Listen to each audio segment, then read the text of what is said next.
Hi, and welcome to the channel. My name is Shah. Today, let's talk about Active Directory logins and domain names. Right now, my domain is a subdomain, ho.hatetolearn.com, as you already know, and users log in as ho slash administrator, or I would say, like, if I type it administrator, and you can see ho is here. That's our NetBIOS name that we configured during the setup of Active Directory.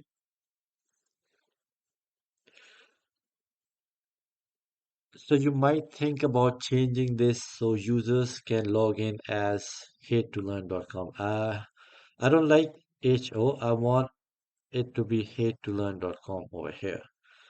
But technically, to change your login from HO to hate to learn, you'll have to rename your domain and change the NetBIOS name from HO to hate to learn. But this process is risky and complicated. So it can break applications, scripts, map drives, and services like Exchange or SharePoint, SQL, SCCM. You'll end up spending a lot of time troubleshooting and fixing issues. That's why it's always best to plan your domain name correctly from the beginning.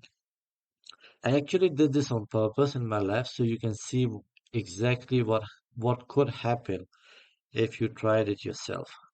So the safer and recommended way is to add a UPN suffix, but we won't be able to change HO to hate to learn. But what we can do is, let me show you.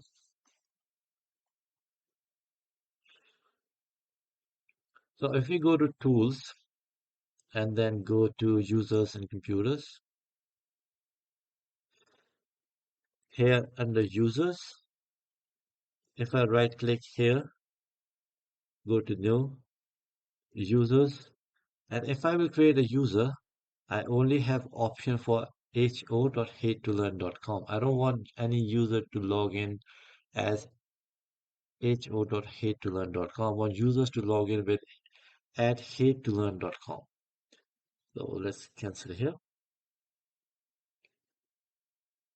As I was explaining, the safer and recommended way is to add a UPN suffix like at hatetolearn.com and set it as default. This lets users log in as user at hatetolearn.com while keeping your subdomain and net BIOS intact. It's simple, safe, and gives you a clean, modern login experience without breaking anything. Let's go to Tools, go to Active Directory Domain and Trust. Over here on Active Directory Domain and Trust, right click, go to Properties, and here we will add hate to learn.com, add, apply, okay, let's close. Go back to users and computers, same place, right click, go to new user, and now you can see I have a new UPN suffix. So I can create a user. Next, that's when never expires.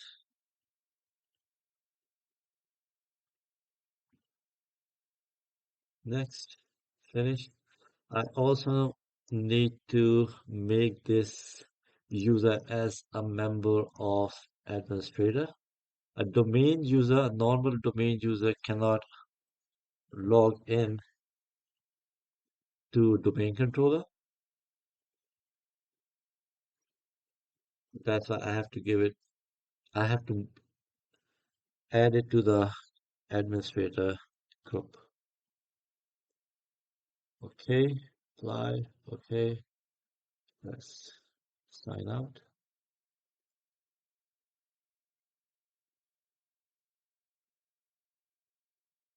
So now we can't do hit to learn and then backslash and sha, and then password. This will not work because it's looking for hate to learn domain. We don't have hate to learn domain. Let's check. See, the username or password is incorrect. So what we can do is we can type the username at hate2learn.com and then password,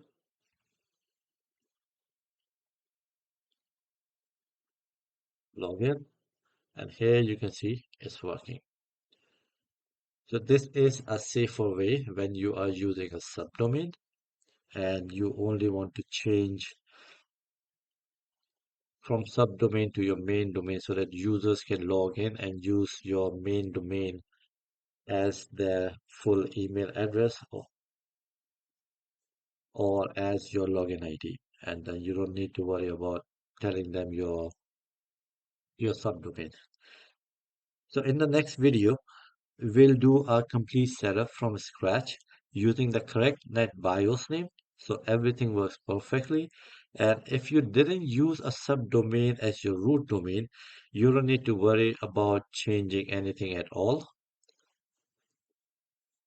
And even if you use the subdomain and you kept the same name when you were creating that BIOS and you have set up the name correctly in your net BIOS, like if you had hate to learn.com and you only instead of using HO, you used hate to learn, then you don't need to worry about anything. Just make sure that you do the same thing in your DC1. Go to tools, Active Directory domain address, and add your main domain because you have to do it manually on every domain controller. I will see you in the next video. Hope you enjoyed the content. Bye and take care.